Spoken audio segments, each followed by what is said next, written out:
പ്രവാസ ലോകത്തു നിന്നുള്ള വാർത്തകൾ. 2 ദിവസത്തെ സന്ദർശനത്തിനായി പ്രധാനമന്ത്രി നരേന്ദ്രമോദി ബ്രൂണയിലെത്തി. പ്രതിരോധ, വ്യാപാര, നിക്ഷേപ മേഖലകളിൽ കൂടുതൽ സഹകരണം ഉറപ്പാക്കും. തെക്ക് കിഴക്കൻ ഏഷ്യയിലെ ഏറ്റവും സമ്പന്ന രാജ്യങ്ങളിലൊന്നായ ബ്രൂണൈ സന്ദർശനത്തിനായി പ്രധാനമന്ത്രി നരേന്ദ്രമോദി ഇന്ന് ഉച്ചയോടെ ബന്ദർ സെരി ബഗവാൻ വിമാനത്താവളത്തിലെത്തി. ബ്രൂണൈ സുൽത്താൻ ഹാജി ഹസനാൽ ബോൾക്കിയെയാണ് മോദിയെ ക്ഷണിച്ചത്. ഇന്ത്യയും ബ്രൂണൈയും തമ്മിലുള്ള നയതന്ത്ര ബന്ധത്തിന്റെ 40ാം വാർഷിക വേളയാണിത്. 40 വർഷങ്ങൾ നീണ്ട നയതന്ത്ര ബന്ധം ഉണ്ടായിട്ടും ഇതുവരെ മറ്റൊരു ഇന്ത്യൻ പ്രധാനമന്ത്രി പോലും ബ്രൂണൈ സന്ദർശിച്ചിട്ടില്ല എന്നുള്ളതും ശ്രദ്ധേയമാണ്. പ്രതിരോധം, വ്യാപാരം, നിക്ഷേപം, ഊർജം, ബഹിരാകാശ സാങ്കേതികവിദ്യ, ആരോഗ്യം തുടങ്ങിയ മേഖലകളിലെ സഹകരണത്തിനായാണ് പ്രധാനമന്ത്രി തന്റെ സന്ദർശന വേളയിൽ ഉഭയകക്ഷി ചർച്ചകളിൽ ഏർപ്പെടുന്നത്. നാളെയും മറ്റന്നാളും പ്രധാനമന്ത്രി സിംഗപ്പൂർ സന്ദർശിക്കും. പ്രത്യേക ഉഭയകക്ഷി ചർച്ചകൾക്കായാണ് മോദി സിംഗപ്പൂരിലെത്തുന്നത്. News desk MyFin TV. ഇസ്രായേലിൽ നെതന്യാഹുവിനെതിരെ ജനരോഷം ആളിക്കത്തുന്നു. ബന്ദികളുടെ മോചനത്തിന് കരാറുണ്ടാക്കണമെന്ന ആവശ്യം. ഗാസയിൽ ഹമാസ് ബന്ദികളാക്കിയ 6 പേരുടെ മൃതദേഹം സൈനികർ കണ്ടെടുത്തതിനെ തുടർന്ന് ഇസ്രയേലിൽ വൻ പ്രതിഷേധം. ഹമാസ് തടവിലാക്കിയവരെ മോചിപ്പിക്കാൻ പ്രസിഡന്റ് ബെഞ്ചമിൻ നെതന്യാഹുവും സർക്കാരും വേണ്ടത്ര ശ്രമിച്ചില്ലെന്നാണ് ജനങ്ങളുടെ ആരോപണം. ടെൽ അവീവിലും ജെറുസലേമിലും മറ്റു നഗരങ്ങളിലും ഇസ്രായേലി പതാകകളേന്തി നിരവധി പേർ പ്രതിഷേധത്തിനായി ഇറങ്ങി. തൊഴിലാളി സംഘടനയായ ഹിസ്റ്റാഡ്രട്ട് ബന്ദി ഉടമ്പടി വേണമെന്നാവശ്യപ്പെട്ട് രാജ്യവ്യാപകമായി പൊതുപണിമുടക്കിന് ആഹ്വാനം ചെയ്തിരുന്നു.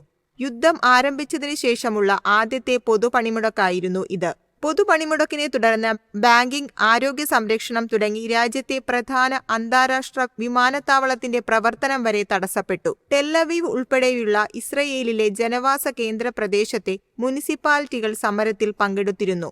സ്കൂളുകൾ, ഡേ കെയറുകൾ, കിൻഡർഗാർട്ടൻ എന്നിവയുടെ പ്രവർത്തനത്തെയും ബാധിച്ചു. എന്നാൽ ജെറുസലേം ഉൾപ്പെടെയുള്ള പല മുനിസിപ്പാലിറ്റികളും സമരത്തിൽ പങ്കെടുത്തിരുന്നില്ല. ഗാസയിൽ ഇസ്രയേൽ ആക്രമണങ്ങളിൽ ഇതുവരെ 40,000-ത്തിലധികം പലസ്തീൻകാരാണ് കൊല്ലപ്പെട്ടത്. 1 ലക്ഷത്തോളം പേർക്കാണ് പരിക്കേറ്റത്. News desk MyFin TV. Dubai global village season October 16 മുതൽ മെയ് 11 വരെ. കൂടുതൽ വൈവിധ്യമാർന്ന വിനോദ പരിപാടികളാണ് ഇത്തവണ ഒരുക്കിയിരിക്കുന്നത്. ദുബായ് നിവാസികളുടെയും വിനോദസഞ്ചാരികളുടെയും പ്രധാന ആകർഷണങ്ങളിലൊന്നായ ഗ്ലോബൽ വില്ലേജിന്റെ 29ാം സീസണാണ് വരാൻ പോകുന്നത്. ഇത്തവണ കൂടുതൽ വിപുലമായ പരിപാടികളാണ് ആസൂത്രണം ചെയ്തിരിക്കുന്നത്. ലോകത്തെ വിവിധ സംസ്കാരങ്ങളെ പ്രതിനിധാനം ചെയ്യുന്ന നിരവധി അടിസ്ഥാന സൗകര്യങ്ങളും ഇത്തവണ ഒരുക്കുന്നുണ്ട്. കഴിഞ്ഞ സീസണിൽ 1 കോടി സന്ദർശകരാണ് ഗ്ലോബൽ വില്ലേജിലെത്തിയത്. 200-ലേറെ റൈഡുകളും വിനോദ ആകർഷണങ്ങളും, 3500-ലേറെ ഷോപ്പിംഗ് ഔട്ട്ലെറ്റുകളും 250 ഡൈനിങ് കേന്ദ്രങ്ങളും ഉണ്ടായിരുന്നു. സാധാരണയായി ഗ്ലോബൽ വില്ലേജ് പ്രവേശന ടിക്കറ്റ് 3 വയസ്സിൽ താഴെയുള്ള കുട്ടികൾക്കും 65 വയസ്സും അതിൽ കൂടുതലുള്ള മുതിർന്ന പൗരന്മാർക്കും ഭിന്നശേഷിക്കാർക്കും സൗജന്യമാണ്. News desk MyFin TV.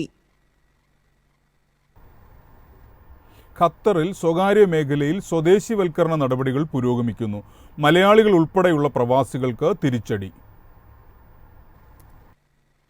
Qatar അമീർ അംഗീകാരം നൽകിയ സ്വദേശിവൽക്കരണ നിയമം ഔദ്യോഗിക ഗസറ്റിൽ പ്രസിദ്ധീകരിച്ച് 6 മാസം തികയുമ്പോൾ പ്രാബല്യത്തിൽ വരും. ഇതോടെ സ്വകാര്യ കമ്പനികളിലെ വിവിധ തസ്തികകളിലെ ജോലികൾ സ്വദേശികൾക്കായി പരിമിതപ്പെടുത്തും.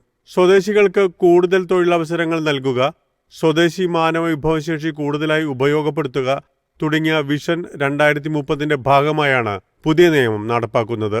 ഖത്തരി വനിതകൾക്കും കൂടുതൽ തൊഴിലവസരം കിട്ടും. പുതിയ നിയമത്തിന്റെ കീഴിൽ രാജ്യത്തെ വിവിധ സ്ഥാപനങ്ങൾ ഉൾപ്പെടുമെന്ന് തൊഴിൽ മന്ത്രാലയം അറിയിച്ചു.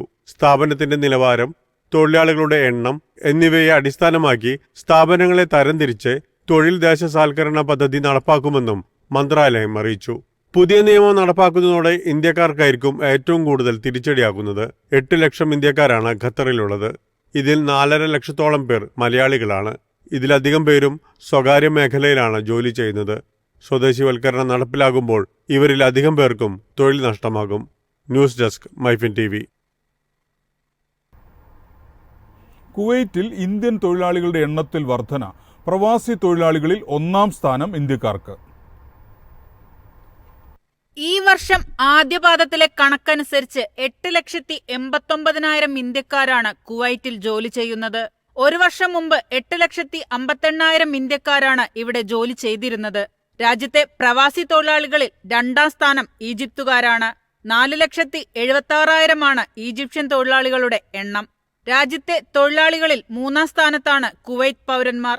4,58,000 കുവൈറ്റികളാണ് രാജ്യത്ത് തൊഴിൽ ചെയ്യുന്നത്. രാജ്യത്തെ വിദേശികളിൽ 26.9% ഗാർഹിക തൊഴിലാളികളാണെന്നും കണക്കുകൾ വ്യക്തമാക്കുന്നു. ഇവരുടെ എണ്ണം 1.1% വർദ്ധിച്ച് 7,80,000 ന്യൂസ് ഡെസ്ക് മൈഫിൻ TV.